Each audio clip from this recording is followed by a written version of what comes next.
Font follows function, means, what features should your font cover? Now you know what different categories of text there are.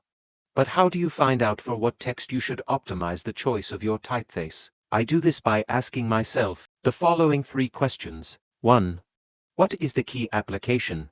This will identify on what type of text you should focus your attention: body text, display text for functional text. If it's an app, the spotlight is on functional text, which you could combine it with a nice display text for or it's a news website, then focus on body text. Maybe it's a website for an event with very short. So what type of text are body text, display text, functional text, and where are they placed? Display text. Display text is all about seduction.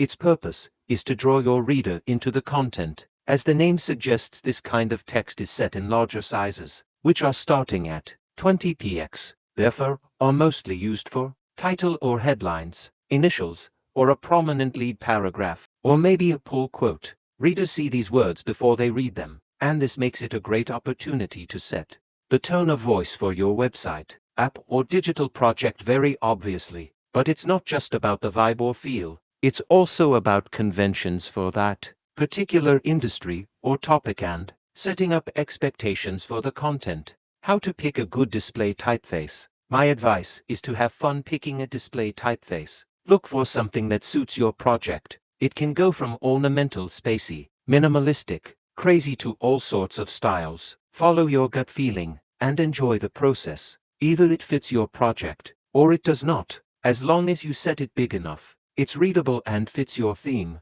you're all good. Only avoid using too eye-catching typefaces for long reading text in small sizes. So summing this up, display text are there to represent the vibe of your project. Have some fun, discover something that's interesting, but only use it for short texts and only use it at larger sizes, meaning 20 pixels and above, and don't use it for body text. Body text.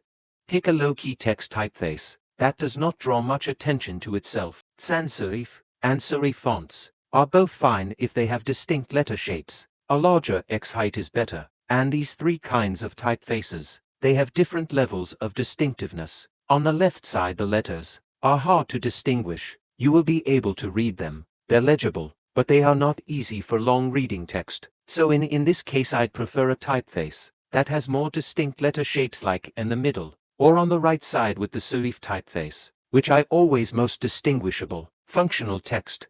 The term functional text summarizes everything that's not display or body text. It's short text that serves a specific purpose and might be mostly applied in a user interface or app design. You might find it in labels, alerts, navigational element, captions, and so on. Go for clear distinctions. Clarity is key. Functional text is not long reading text, so context might be different or missing. The typography of your labels or the caption of charts should leave no room for interpretation. To assure that your typeface works well, do the O1 test. Capital I, lowercase l, and the number 1. If these 3 shapes are easy to distinguish, you found a good typeface. Look for open shapes. The apertures, these are the openings between the counter and the outside of the letter, should be open. This makes them easier to read in small sizes. In the example below, you see that Helvetica has very closed apertures compared to PT Sans on the right side. 2. Who is the key audience? What kind of people are they? In what circumstances will they most likely use the product or service? On what device? This all comes into consideration combined with the previous question. 3. What limitations are there? Are there any brand requirements you have to meet? Do they apply and work well in this particular project? In most cases I work in, there are guidelines and corporate typefaces defined, and they rarely fit the needs of a digital project, since they are made for print applications. In this situation, you have 2 options. You could use the corporate typeface for display text, which mostly works, and combine it with a solid alternative for body and functional text. Or you could look for a typeface that's similar but works better on screen.